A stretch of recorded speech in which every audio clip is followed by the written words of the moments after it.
ഗുരുവായൂരിലെ ഒരു veg റെസ്റ്റോറൻറ്റിൻ്റെ video ഇട്ടപ്പോൾ അതിനടിയിൽ നമുക്ക് സജഷൻ വന്നതായിരുന്നു കേട്ടോ ഈ ഒരു ഹോട്ടൽ. അപ്പോൾ ഇപ്രാവശ്യം ഗുരുവായൂർ പോയപ്പോൾ ഇവിടുന്ന് തന്നെ കഴിക്കാൻ നമ്മൾ വിചാരിച്ചു.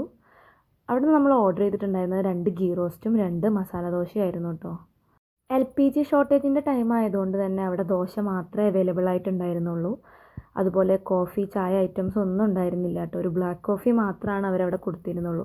നമ്മൾ 4 ബ്ലാക്ക് കോഫി കൂടി അവിടെ നിന്ന് പറഞ്ഞിട്ടുണ്ടായിരുന്നു. ചട്നി സാമ്പാറൊക്കെ അവരവിടെ തന്നെ കൊടുന്ന് വെച്ചിട്ടുണ്ടായിരുന്നു. നമ്മുടെ ആവശ്യാനുസരണം നമുക്കത് എടുക്കാമായിരുന്നു കേട്ടോ. സാമ്പാറിനെ കുറിച്ച് പറയുകയാണെങ്കിൽ അത്യാവശ്യം നല്ല സാമ്പാറായിരുന്നു. അതിൻ്റെ ഒപ്പം ഒരു ചുവന്ന മുളക് ചമ്മന്തി കൂടി ഉണ്ടായിരുന്നു കേട്ടോ. നല്ല എരിവുണ്ടായിരുന്നു ആ ചമ്മന്തി.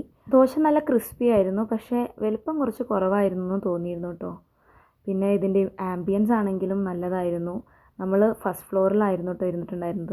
താഴെ അവർക്ക് സീറ്റിംഗ് ഉണ്ട്, പക്ഷെ നമ്മൾ പോയ സമയത്ത് അവിടെ അടച്ചിട്ടിരിക്കുകയായിരുന്നു. ഇപ്പോൾ LPG ഷോർട്ടേജ് കാരണം ആൾട്ടർനേറ്റീവ് ഡേയ്സ് മാത്രമാണ് ഈ ഹോട്ടൽ തുറക്കുക എന്നുള്ളതാണ് നമ്മൾ അറിയാൻ കഴിഞ്ഞത്.